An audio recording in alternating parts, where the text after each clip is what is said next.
you had a tooth pulled and you think you have a dry socket. I'm Dr. Taj, a general dentist with nearly 2 decades of experience.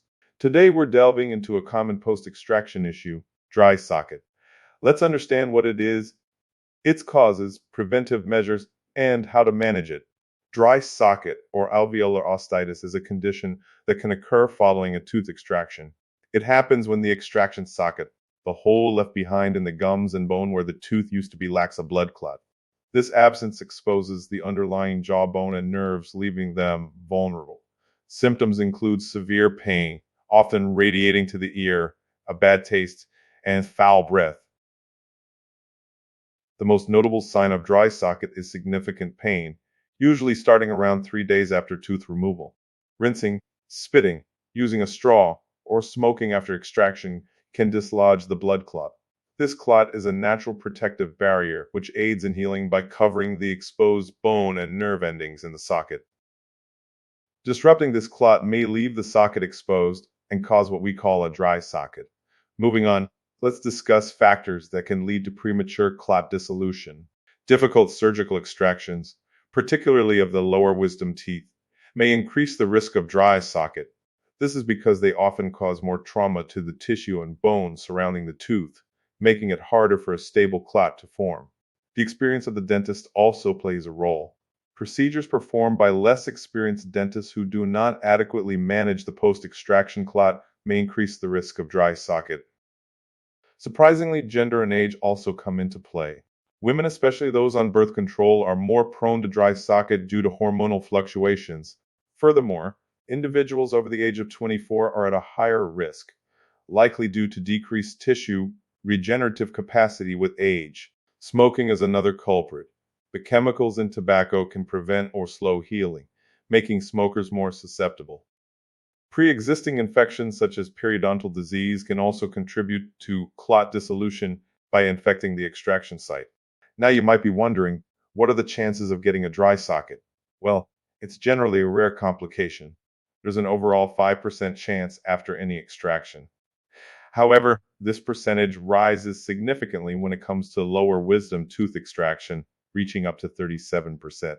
This is due to the generally more complex nature of wisdom tooth removal, coupled with the fact that it's often performed on younger individuals who may not follow post-operative care instructions as diligently. In conclusion, dry socket can be caused by a myriad of factors from blood clot dislodgement to premature clot dissolution. Remember, it's crucial to follow your dentist's post-operative instructions to minimize the risk overall. Now let's talk about how to reduce the risk of getting a dry socket. One of the most effective preventive measures is to rinse with warm salt water or chlorhexidine. This prescription mouthwash should be used on the day of extraction and for several days afterward. It's a simple step that can make a big difference in your recovery process. Do keep in mind that chlorhexidine may temporarily stain teeth, but don't worry, this stain cleans up easily during your next dental cleaning. On the other hand, warm salt water can be used up to 10 times a day without the stained teeth. Unfortunately, there's no magic cure. It takes time for the socket to heal. Dry socket, being a painful condition, can test your patience. However, the good news is that the body has a remarkable ability to heal itself. Given enough time, your mouth will naturally work towards healing the socket. Now, while it's true that time is the ultimate healer, there are steps your dentist can take to make you more comfortable during the healing process. Your dentist may rinse the socket with a saline solution to clean it. They might also apply medicated dressings like dry socket paste. These dressings can provide some relief by numbing the area and protecting the exposed bone. Yes, painkillers are often a part of the treatment process. Over-the-counter pain relievers are enough in most situations, but in more severe cases, stronger prescription drugs may be needed. Remember, it's essential to follow your dentist's instructions when taking any medication. Now you might have heard about some dentists trying to induce a new blood clot in the socket. The idea is to recreate the natural protection that the original clot provided. However, the effectiveness of this approach is still a matter of debate.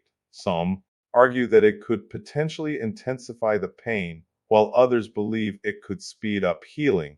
It's best to discuss this with your dentist and understand the potential risks and benefits. I personally would not perform this procedure. Understanding dry socket is crucial to minimize the risk and manage the condition effectively. It's vital to remember the causes, prevention, and treatment methods we've discussed today. Don't forget to hit that subscribe button for more dental insights.